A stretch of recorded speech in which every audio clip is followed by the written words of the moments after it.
Presidente, obrigado. Olha, eu pedi para falar aqui rapidamente por uma questão, de certa forma, urgente, porque devem desenrolar amanhã.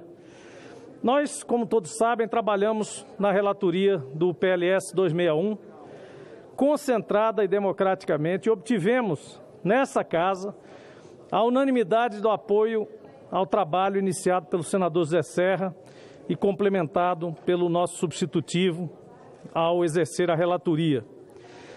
O espírito que presidiu esse trabalho foi justamente, presidente, o da construção de uma caixa de ferramentas, como eu expliquei aqui, uma caixa de ferramentas regulatórias que propiciassem a qualquer gestor público promover e executar as oportunidades ou necessidades de investimentos no setor ferroviário nacional.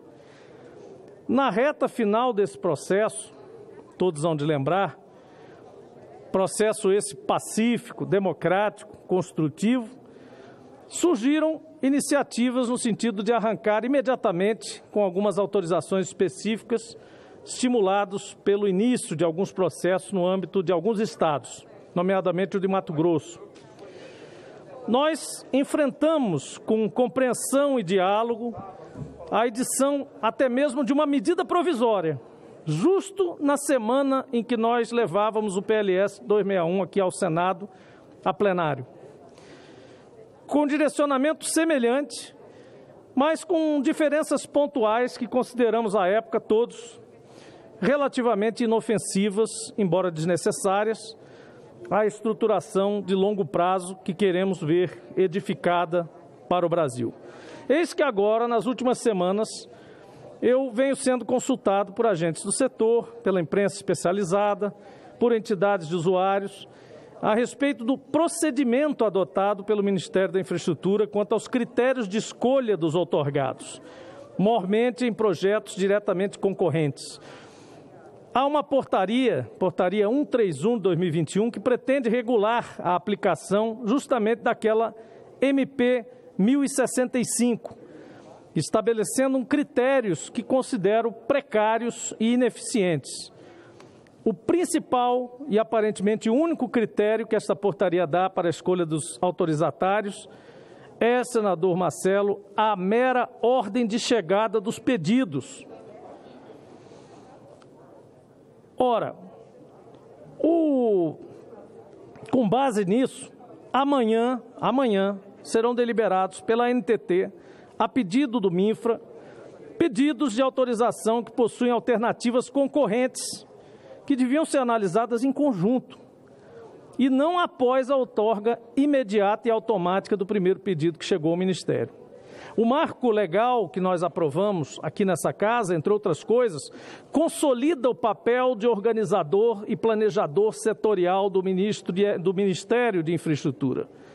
Ele não deve, pois, funcionar como mero cartório carimbador e repassador para a ANEEL na ordem de chegada dos pedidos, sem a devida avaliação sobre pertinência do traçado, eficiência logística e o potencial atendimento ao interesse público. Ao Ministério cabe um papel muito mais proativo e relevante do que ele próprio já se dá ultimamente.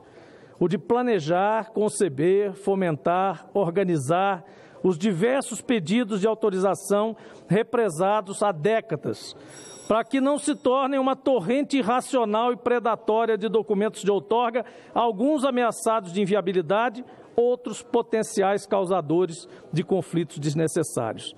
Os critérios de seleção e confirmação dessas outorgas devem ser objetivamente analisados desde o pagamento da outorga, passando pela pertinência do traçado e mercados atendidos, complementaridades, interoperabilidade e, principalmente, a viabilidade do empreendedor e do empreendimento.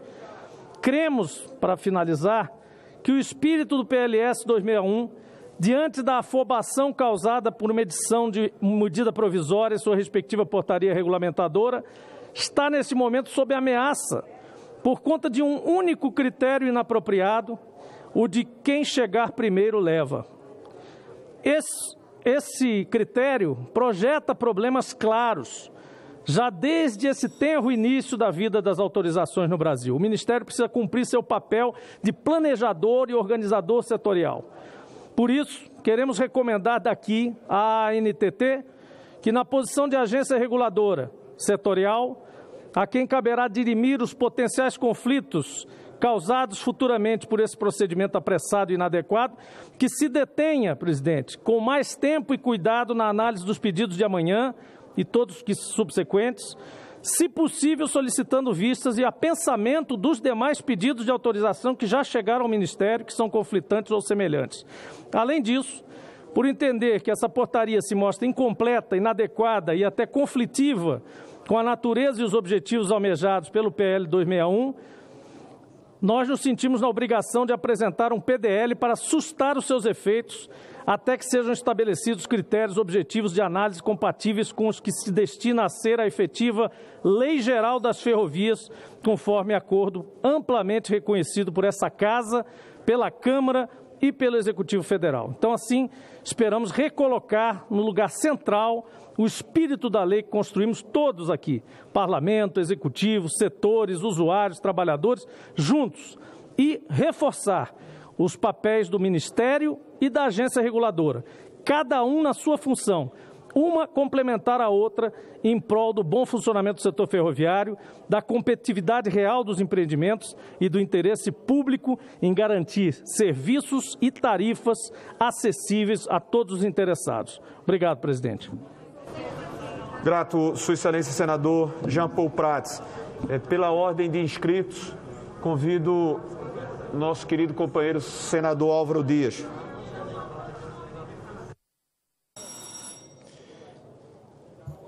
Presidente